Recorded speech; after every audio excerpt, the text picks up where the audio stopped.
Hello, my name is Angus Patey and I will be your presenter today. We're going to be looking at what is the best way to set up Photoshop, and we're going to be discussing color management in Photoshop specifically. So for me, I always feel that the best place to start when integrating a color management workflow for you is to start at the application level. That's where the most fundamental decisions are made for color. After that, we want to build upon the application level color management, and we want to look at monitor calibration.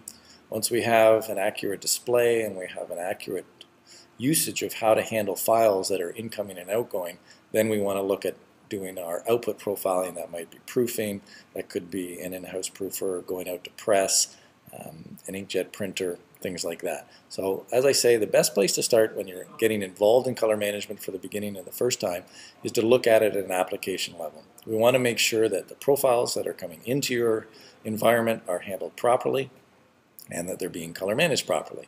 So we're going to start with Photoshop because that is probably the place where the most color decisions are made, where images are handled, and the most color correction and work is done is in Photoshop. And where I get the most questions about color management is about Photoshop. So let's focus on that first. Okay. So there's two ways to set up your color settings in the Adobe Creative Suite world. The first way is in the Bridge, which is a viewing application that comes with the Creative Suite.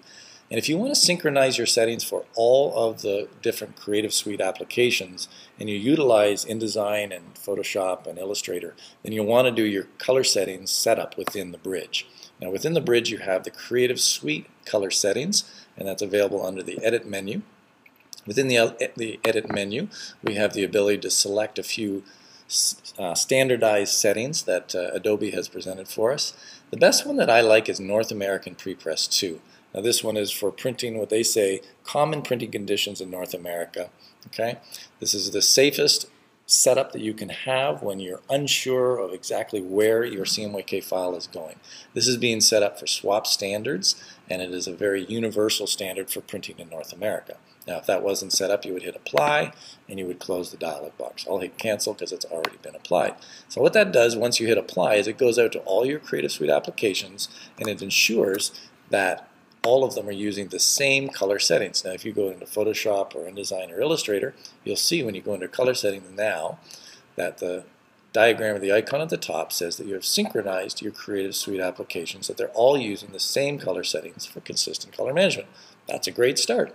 And again, the North American Prepress 2 is a great preset to use when trying to set up your color management policies. So let's go through and talk about a little bit what each of these different settings are and discuss why we've chosen them. So Adobe Rgb 1998 is a large RGB color space, and I'm just going to go out of this and I'm going to show you a program that helps us understand exactly why we're choosing Adobe Rgb. So what I have here at the top is I have the list of profiles that are loaded. I've got a three-dimensional color space, and then I've got a slice that sort of goes through it exactly where this line is going. So you can see that it sort of changes as it moves through the three-dimensional color space. We have red is Adobe Rgb. We have the blue color, the purplish blue color is sRGB, and the black color is the US web-coded that we're using in Photoshop. Okay, so these are all the profiles that are taken from Photoshop. They've been loaded in here, and this program has given us a bit of a three-dimensional look at them. So what I want to show you is that you can see that obviously the CMYK color space is quite a bit smaller than both sRGB and Adobe Rgb, but the sRGB is actually smaller in some parts than the web-coded profile. And if we were to utilize sRGB as our standard sRGB profile, we would be discarding certain components of what's available in the smaller CMYK profile, especially in the blues and the greens. So what a lot of people don't realize is that sRGB is actually smaller in some components than the US swap-coded profile, whereas Adobe Rgb encompasses all of that US web-coded profile. So that's very important that we utilize a color space as our starting point that's larger than that which we're going to convert to later. Okay, and as you can see here, the red, which is the Adobe Rgb, is significantly larger in all cases than the US web-coded, which is in black. So definitely a good choice to be using the Adobe Rgb as opposed to the sRGB, which you can see here. So I just wanted to share that with you because I think it's very helpful to see it in a visual method as it's displayed here. So let's go back to Photoshop and talk a little bit more about what exactly is happening in each of these dialog boxes. So again, Adobe Rgb is our choice for our master file, our sort of our starting point for correction and color correction and conversions. Okay, so Adobe Rgb there.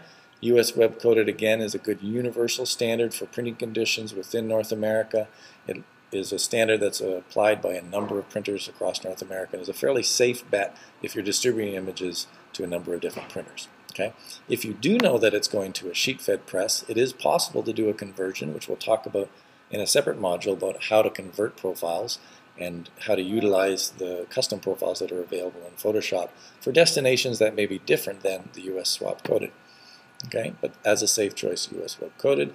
Preserve the embedded profile is a very good starting point, and it's important for images that are being brought into Photoshop that you preserve the color recipe or profile for that image.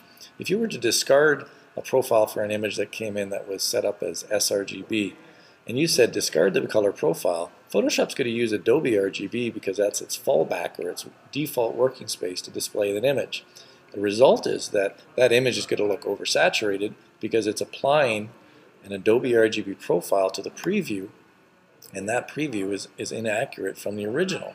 So to say that a different way, if you have an sRGB image, it has an embedded profile of sRGB, and you open that in Photoshop, Photoshop's going to see that there's a profile mismatch, and it's going to, by default, because you've set up in your policies here, preserve the embedded profile. It's going to preserve that embedded profile when you open an image. But if you were to discard it, Photoshop will have to fall back on something to preview the image, and it's going to use Adobe Rgb, which would be wrong, and your preview would be messed up. So it's important to always preserve the color recipe or the profile of that image that's coming into Photoshop as we set up in our profile policies here. Okay, so we'll talk a little bit more about how to deal with images that come in that are not properly set up for color management by not having a profile embedded in the next module. But for now, that's the most important thing, is to set up your Creative Suite color settings, and hopefully it gives you a little bit of an understanding as to what those settings are working with and how they work. Okay, so thank you very much.